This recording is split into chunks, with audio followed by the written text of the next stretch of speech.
Hace muchos años atrás, cuando llegué como estudiante al seminario en la ciudad de Dallas, Texas, tuve la oportunidad de hacer un viaje misionero a México, a la Tierra Santa. Y ahí, entre muchas cosas hermosas que experimenté, hubo una muy particular. Conocí por primera vez las enchiladas. Se convirtieron en uno de mis platos favoritos. ¿Cuántos conocen lo que hay ahí en la imagen? ¿Verdad que sí? ¿A cuántos ya les dio un poquito de hambre? Voy a tratar de ser breve entonces. Y regresé al seminario después del viaje, de alguna forma enamorado de las enchiladas. Y quería comer enchiladas todo el tiempo, las enchiladas de pollo, las enchiladas de carne, las suizas y bueno, todas las que hubiera por ahí. Así que un día estaba con mucha hambre, cuando uno es estudiante no sé por qué tiene tanta hambre, y me fui rápido a un restaurantecito mexicano que había cerca del instituto, que no tenía muy buena fama, pero bueno, al menos yo quería comer las enchiladas que había probado en México. Y cuando llegué pedí mis enchiladas y me las trajeron rápidamente. De hecho, yo les pedí que me las trajeran bien rápido porque tenía que volver a la escuela. Así que me trajeron las enchiladas, yo las vi ahí con el quesito derretido arriba, la cremita, todo.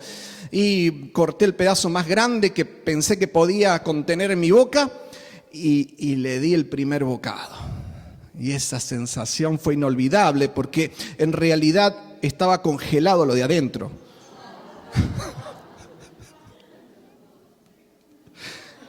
Y yo la miraba y no podía entender. Afuera el quesito estaba bien derretido, pero adentro estaba todo duro y frío.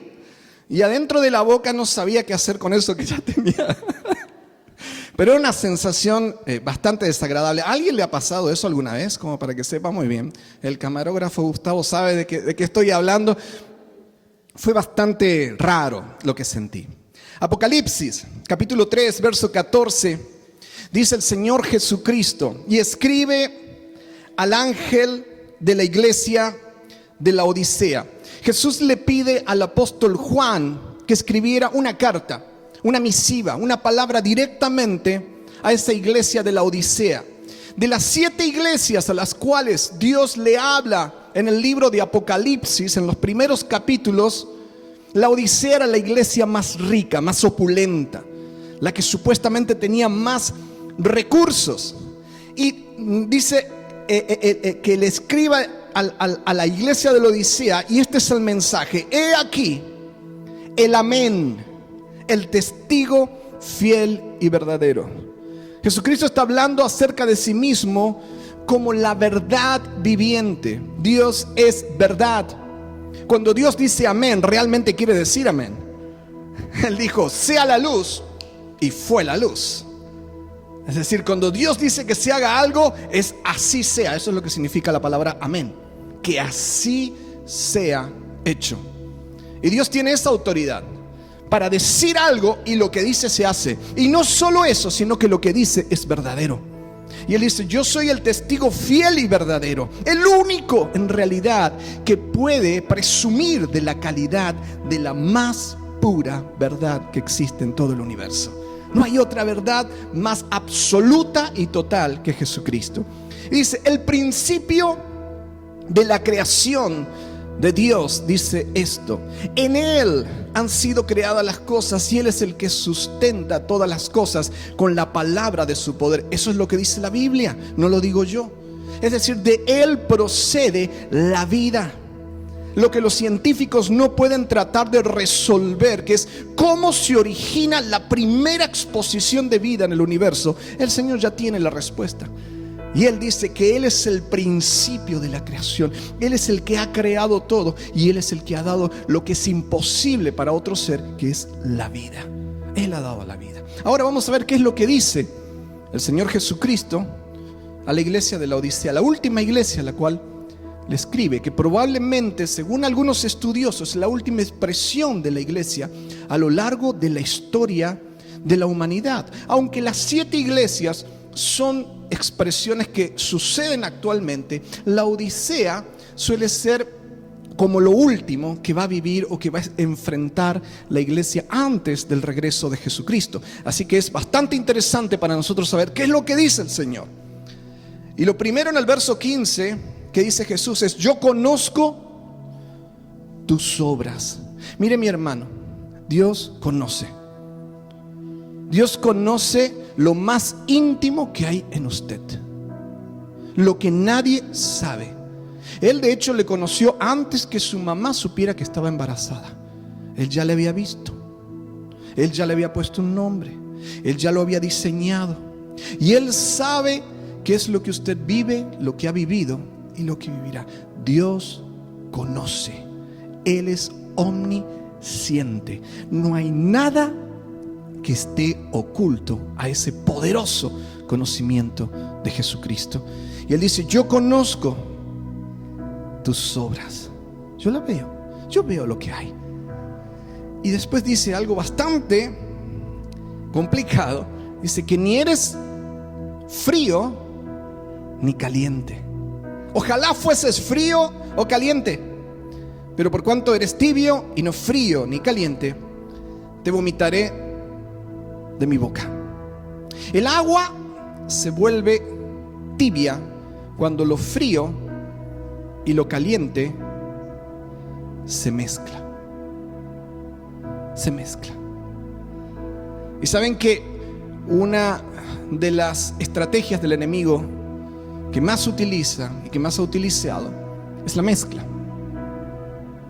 En la época de Jesús, los fariseos habían mezclado la palabra de Dios, la ley, con las tradiciones.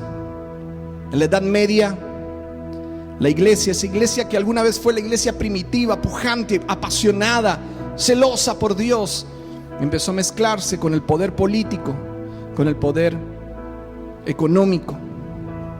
Hoy en día estamos en una era donde recibimos muchísima información a través de los medios, a través del entretenimiento, a través de las noticias.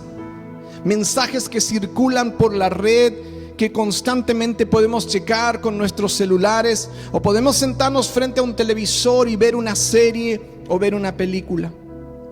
Detrás de toda esa red que hemos estado hablando y estudiando durante los últimos domingos, existe un mensaje, existe una manipulación, existen intereses que pueden ser económicos, políticos. Es decir, aún detrás de aquello que usted lee y parece un documento científico que un noticiero ha expuesto, hay un interés. Y usted dirá: pero ¿cómo? Si lo dicen las noticias, será verdad, ¿no es cierto? Si lo anunciaron, si pusieron la cámara ahí, si ese presentador lo habló, será verdad. No necesariamente. Vivimos en un mundo donde todo está mucho más manipulado de lo que jamás ha estado.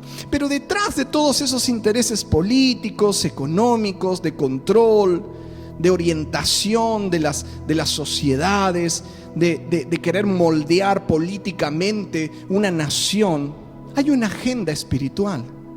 Es decir, detrás el enemigo está manipulando y está moviendo todo ese mensaje con un objetivo que es conformarnos a este siglo, moldearnos a toda esa corriente que se está viviendo. Porque conforme a lo que usted ve, lo que usted escucha, recibe, usted comienza a sentir. Lo que nosotros percibimos afecta lo que nosotros sentimos. Si yo estoy escuchando todo el tiempo frustración o temor o inseguridad, yo empiezo a sentir frustración, temor o inseguridad. Si yo escucho fe o victoria, yo comienzo a sentir fe o victoria. Porque así como la fe viene por el oír la palabra de Dios, la duda y el temor también viene por oír lo que está fuera de la palabra de Dios. Lo más difícil en esta situación es que nosotros tenemos más contacto con esos medios, con nuestros celulares, con nuestras redes sociales, de lo que tenemos con la palabra de Dios. Entonces la mezcla comienza a ser complicada porque ya nuestra definición de lo que es un matrimonio, de lo que es la creación, de lo que es el origen del hombre, de lo que es la existencia de Dios, todo eso comienza a ser mezclado con lo que todos esos medios, con lo que toda esa red está difundiendo y nos está hablando. Por eso es importante regresar a la palabra de Dios. Y estamos preparando una serie que va a ser lo que dice la Biblia acerca de diferentes aspectos. Y hoy más que nunca necesitamos fundamentar nuestra vida en la palabra de Dios. ¿Cuántos dicen amén? Romanos 12:2 dice: no os conforméis a este siglo, sino transformaos por medio de la renovación de vuestro entendimiento, para que sepáis cuál es la buena voluntad de Dios. Cuando usted y yo mezclamos un poco de lo que dice la palabra con lo que dice el enemigo, lo que circula como mentira, aunque tengamos un 80% de verdad, si hay un 20% de mentira, lo que creemos se vuelve una mentira. Pregúntenle a Eva. La serpiente se acercó a ella y le dijo: prácticamente la mayoría de lo que menciona la serpiente es verdad. Sin embargo, lanzó unas cuantas palabritas que estaban cargadas con una falacia, con algo que no era real, con una fake news. Y en esa confusión, en el concepto de Eva, se hizo una mezcla y ella terminó pecando. La misma estrategia Satanás quiso hacer con Jesús en las tentaciones. Él utilizó la palabra de Dios de una manera distorsionada, con un interés equivocado, y quiso hacer que Jesús mezclara y por lo tanto cayera en la mentira. Pero Jesús fue tajante, fue real. ¿Saben por qué? Porque Jesús conocía la palabra de Dios. Claro, Él es la palabra, pero Él había tomado tiempo desde niño en estudiar las Escrituras.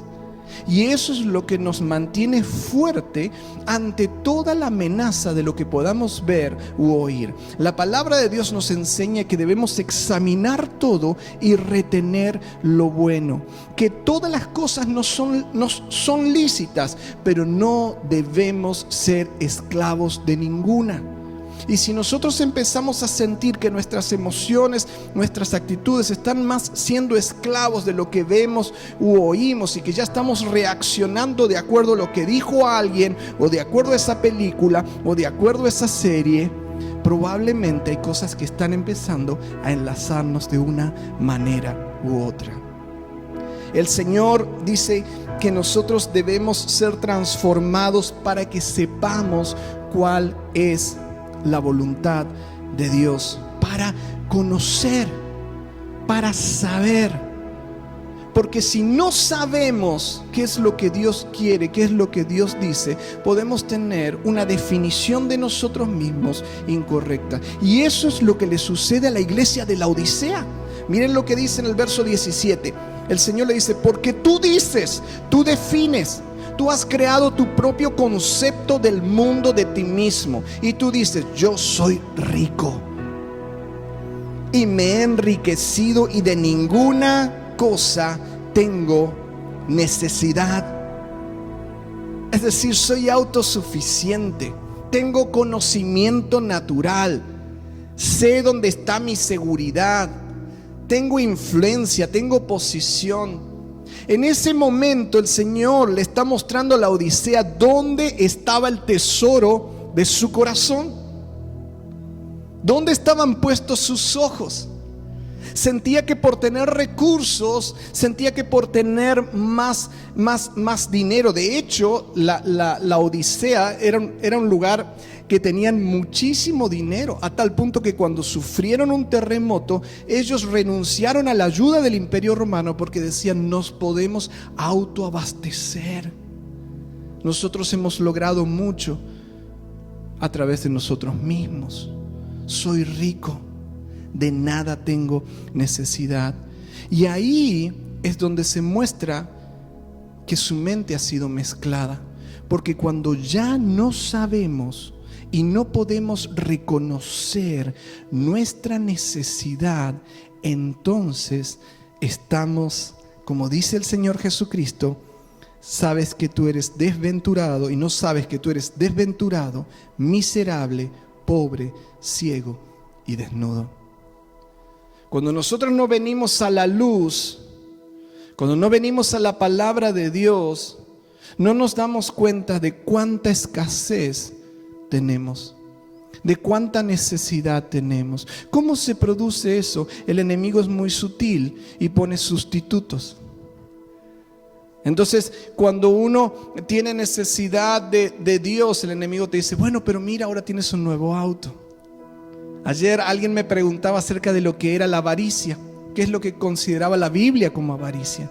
La avaricia tiene que ver con una necesidad profunda que alguien siente en su corazón y que trata de llenar y de sustituir con muchas cosas, con elementos, con amistades, con dinero, con bienes materiales. Y nada de eso está mal, pero cuando hay una necesidad y yo trato de meter eso para tapar mi necesidad, simplemente estoy metiendo algo en un pozo sin fondo. Está entrando, pero no llena, no llena, nunca llena. Y sigo metiendo, pero no llena. Y le dice Jesucristo a la iglesia de la Odisea, has llegado a un punto de estar metiendo tanto que no te das cuenta que estás desnudo, que no tienes nada. No te das cuenta que eres pobre espiritualmente, que te has quedado vacío. No te has dado ni siquiera cuenta de cuánto necesitas de mí. Porque se ha mezclado, el sistema se ha mezclado tanto adentro que ya no lo puedes ver. Y el Señor le dice en el verso 18, por tanto te aconsejo que de mí compres. Ahora es curioso, hay dos cosas que me llaman la atención. Y una es que el Señor primero le dice que de mí. La necesidad que tienes adentro solo la puedes satisfacer en mí. Yo soy el único que tengo lo que realmente te hace falta. Tu tesoro no tiene que estar aquí porque todo esto va a ser corrompido, sino tu tesoro, tu corazón, tiene que estar en los cielos. Y ahora le dice, pero que compres. ¿Y cómo va a comprar la Odisea si no tiene nada? Si es pobre. Es decir, el Señor usa una ironía. Él dice, a ver si con tu dinero, a ver si con tus recursos, a ver si con todo lo que has aprendido y sabes, puedes comprar lo que yo tengo. Y en realidad ninguno de nosotros puede comprar con algo material lo que es espiritual, porque es dado por gracia. El Señor Jesucristo pagó en la cruz del Calvario aquello que usted y yo necesitamos. Y la gracia de Dios es la que llega a esa carencia que hay en el corazón, esa ausencia de papá, donde uno dice, ay, sí, no sé, tal vez he tratado de poner muchos sustitutos en ese lugar, pero sigue estando esa necesidad. Solo la gracia del Padre Celestial puede llenar ese lugar. Ay, esa carencia de aceptación. Me he sentido tantas veces rechazado que hoy quiero lograr mucho para que me acepten, para que me respeten, para que cuando vean esa marca que tengo aquí digan, wow, es una persona importante. Sin embargo, esa aceptación solo puede ser llenada con la gracia de aquel que dice, eres amado. Pero señores, ¿qué tengo que hacer? Ya lo hice todo. Eres amado, te recibo, eres aceptado. La gracia de Dios es así.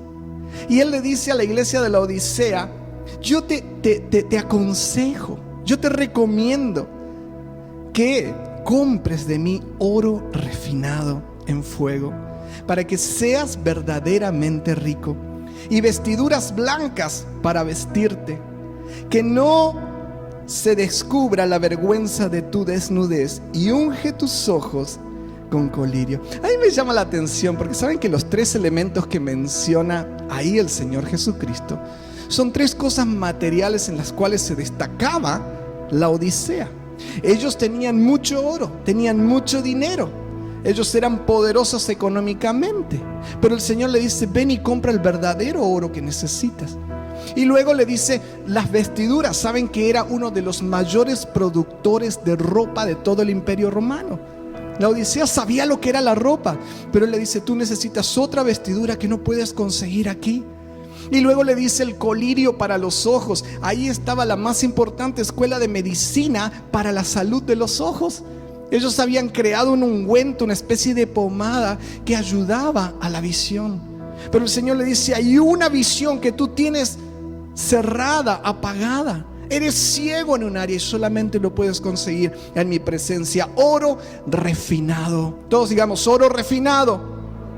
Oro refinado se refiere a la fe. Dice 1 de Pedro 1:7: porque la fe de ustedes es como el oro. Su calidad debe ser probada por medio del fuego. No todo lo que brilla es oro. ¿Ustedes han escuchado esa frase? Y es así. Ahí está hablando de la fe espiritual.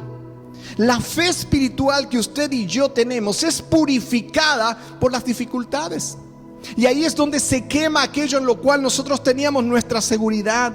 En donde nos sentíamos bien, empieza a quemarse y vemos que todo se desvanece. La palabra de Dios dice: llega el tiempo donde lo que es conmovible va a ser quitado para que quede lo conmovible, lo que es eterno. Jesús se paró frente al templo de los judíos, los que ellos tanto admiraban porque eran una de las obras más grandes de todo el imperio. Y los discípulos estaban sorprendidos y le dijeron: Jesús, ¿has visto el tamaño de estas piedras? ¿Has visto toda esta construcción? ¿Has visto las luces? ¿Has visto la pantalla, los micrófonos, las cámaras? ¿Has visto todo lo que hay? Y Jesús dijo: de todo esto no va a quedar piedra sobre piedra. Este no es el verdadero templo. Esta plataforma va a desaparecer. Todo esto no es nada. Todo va a caer, todo va a perecer. Pero él dijo: en 3 días voy a levantar un nuevo templo. Una iglesia espiritual que no depende de estos recursos, que no depende de la influencia ni del poder político o económico, que depende del poder del Espíritu Santo, que es el que nos ayuda a ser testigos. ¿Cuántos dicen amén? Y el Señor hoy nos está hablando eso. Por eso nuestra vida debe volver al fundamento. La iglesia nunca será un edificio, ni recursos, ni poder aquí en la tierra. La iglesia es el cuerpo de Cristo, poderoso espiritualmente, y el oro refinado es la fe espiritual que usted y yo tenemos. Y eso se consigue en la presencia de Dios. En la presencia de Dios nuestra fe es fortalecida. En la presencia de Dios nuestra fe es afirmada. Con la palabra de Dios nuestra fe es ajustada. Así como el fuego purifica, la fe, la presencia de Dios y la palabra fortalecen nuestra fe. Si usted en un momento siente que su fe se está debilitando, pues venga la palabra de Dios, venga su presencia. Y después de un tiempo de adoración, un tiempo de oración donde usted derrama su corazón delante de Él, donde usted escucha o lee lo que Él tiene para decirle, su fe es fortalecida. Y entonces cuando usted enfrenta esa tribulación, ese momento difícil, ese rechazo, cuando usted enfrenta esa escasez, se da cuenta que Dios está purificándolo como el oro más fino. Y Él dice: compra de mí la fe. Pon tu fe en las cosas de arriba, pon tu fe en lo inconmovible. Compra de mí la fe. Efesios 6 dice que la fe es como un escudo y nos protege. Nos protege de las mentiras de Satanás, de los dardos de fuego. Entonces cuando usted dice: ay, es que tengo miedo de morirme, ay, es que tengo miedo de tener escasez, ay, es que tengo miedo de ser rechazado, otra vez la palabra de Dios dice en Romanos 8: ¿quién nos separará del amor de Cristo? ¿Tribulación, angustia, persecución, hambre, desnudez, peligro o espada? Todas estas cosas son reales, existen, las vamos a vivir, las hemos vivido. Existen. Pero Él dice: antes en todas estas cosas somos más que vencedores por medio de aquel que nos amó. Y dice: por lo cual estoy seguro de que ni la muerte, ni la vida, ni ángeles, ni principados, ni potestades, ni lo presente, ni lo porvenir, ni lo alto, ni lo profundo, ni ninguna otra cosa creada nos podrá separar del amor de Dios que es en Cristo Jesús, Señor nuestro. ¿Saben lo que está queriendo decir? Nada de todo lo que suceda en este mundo te puede quitar de estar escondido en Cristo. Aún la muerte. Pablo decía: si vivo, si muero, del Señor soy. Si vivimos y si morimos, somos del Señor. Su vida, mire mi hermano, su vida, cuando está en Cristo, no está bajo las circunstancias, ni las pandemias, ni las decisiones políticas de otro. Su vida está escondida en Jesús. A Pablo lo quisieron matar, lo apedrearon, de hecho lo dieron por muerto. La muerte no pudo tocarlo. Él estuvo en un naufragio, en medio de una tormenta. La muerte no pudo matarlo. Se bajó a la isla con todo el resto de la tripulación. Vino una serpiente y lo picó, y todos esperaban que en cualquier momento se cayera. La muerte no pudo tocarlo.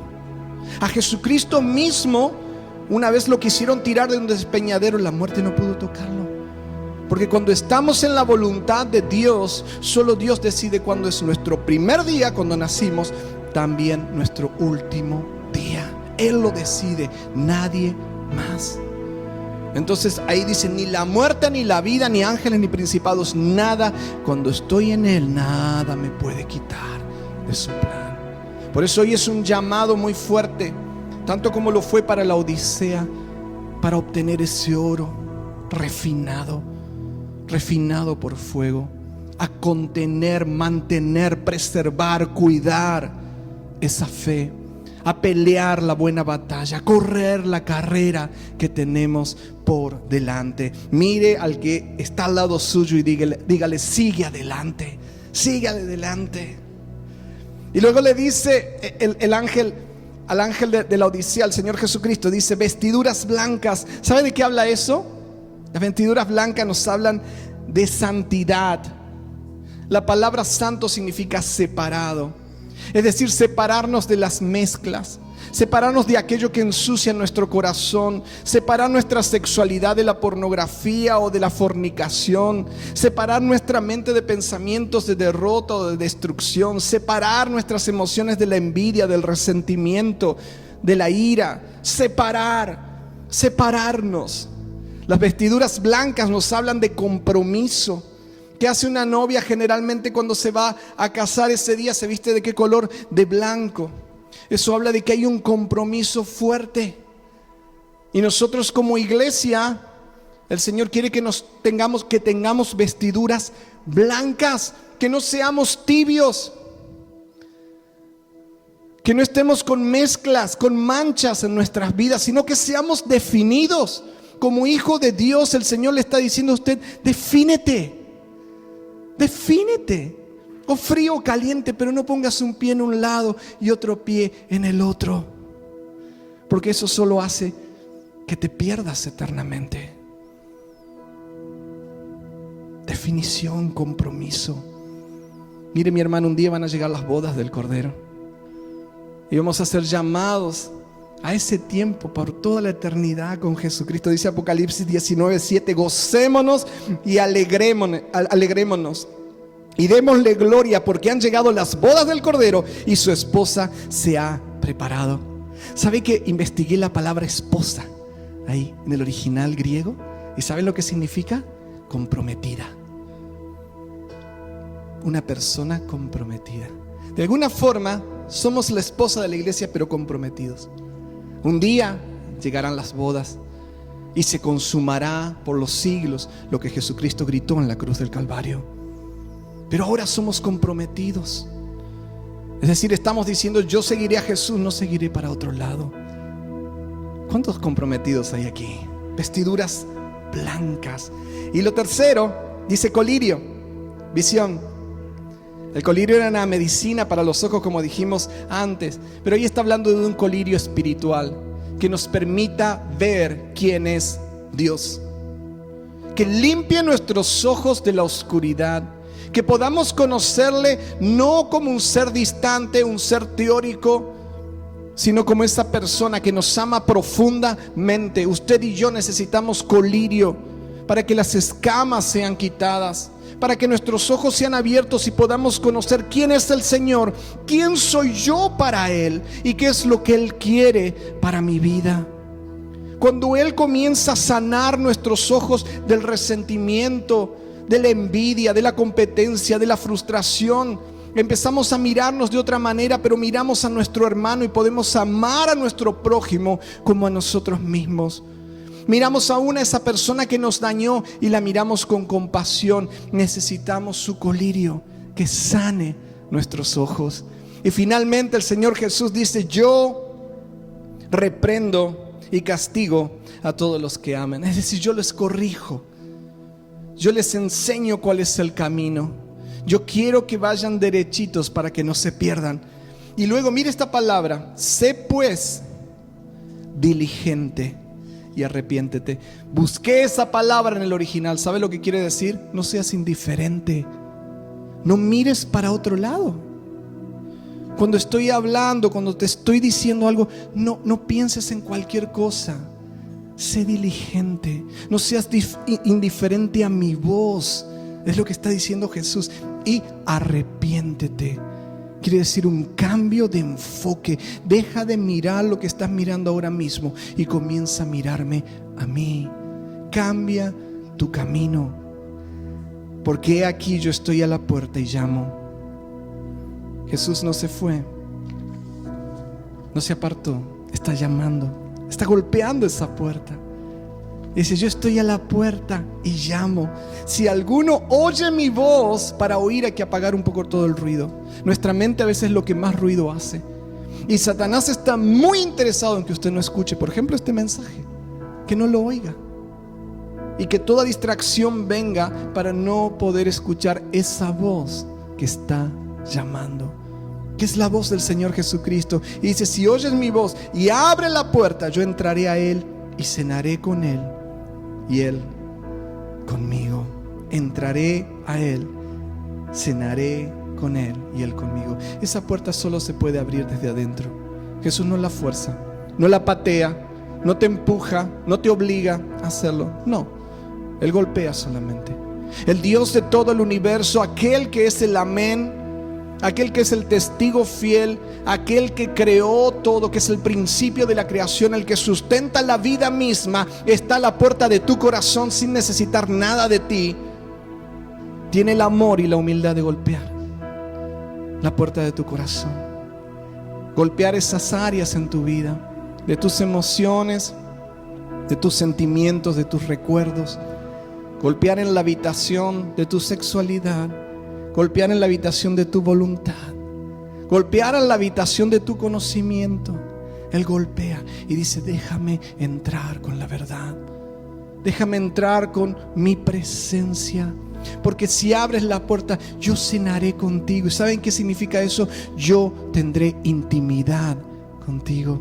Si tú me invitas hoy a cenar, si tú me invitas hoy a esas áreas de tu corazón, si tú abres la puerta, yo cenaré contigo. Pero ¿sabes qué? Un día tú cenarás conmigo, y eso serán las bodas del Cordero.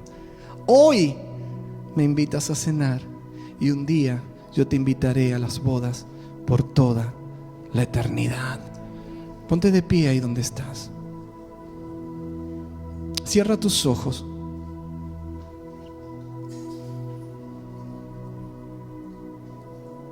La palabra termina diciendo en el verso 21: al que venciere, le daré que se siente conmigo. Al que venciere. ¿Sabe por qué dice eso? Porque hay una batalla. Nadie puede vencer si no pelea. Y hay oposición, y hay lucha, y hay un mundo que dice la palabra que está bajo el maligno. Y hay un mundo que dice que será lleno de oscuridad, y las naciones serán llenas de oscuridad. Porque hay opresión, porque hay oposición. Pero el que venciere, el que pelea hasta el final, el que le rinde todo a Él y le dice: Señor, sé que soy imperfecto, sé que soy débil, sé que tengo muchas preguntas en mi cabeza y quizás no tengo respuestas, Pero hoy yo creo en ti. Creo en ti. Y quiero abrir la puerta de mi corazón para que seas todo en mí. Quiero conocerte más. Quiero tener comunión contigo para que un día me invites por toda la eternidad. Al que venciere, yo le daré que se siente conmigo. Y ahí donde está, incline su rostro y vamos a orar.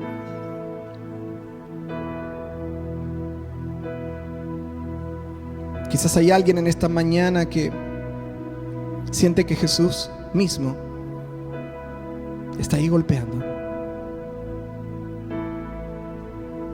a la puerta.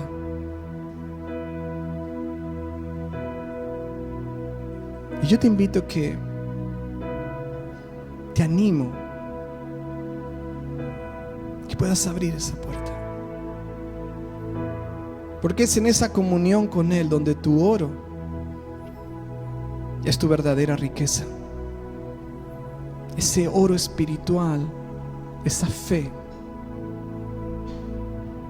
que permanece. Es ahí donde Él quita las vestiduras sucias,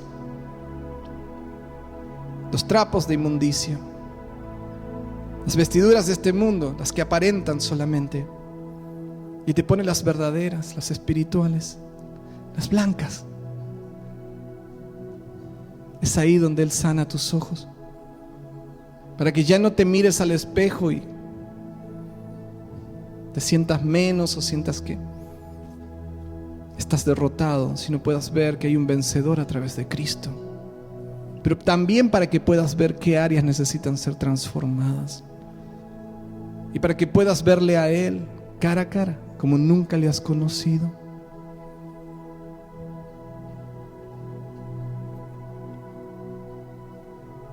La palabra dice: hoy es el día de salvación.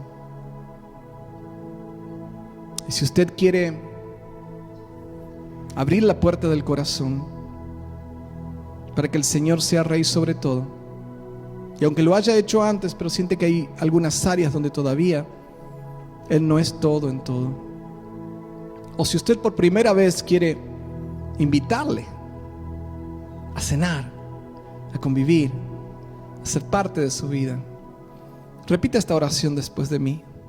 Señor Jesús, en esta mañana yo escucho tu voz. Yo escucho que estás golpeando la puerta de mi corazón, y yo la abro. Te invito a ser mi Señor y mi Salvador. Te pido perdón porque quizás me he sentido rico y que no tenía necesidad. Pero hoy me doy cuenta que soy pobre, carente, que ni siquiera tengo ropas espirituales. Por lo tanto, quiero esa fe, ese oro refinado. Quiero esas vestiduras blancas. Hoy, Señor, yo te pido que me limpies, me laves con tu sangre de todo pecado. Purifícame y limpia mis ojos para poder ver quién eres tú y lo que tienes para mí. En el nombre de Jesús. Amén.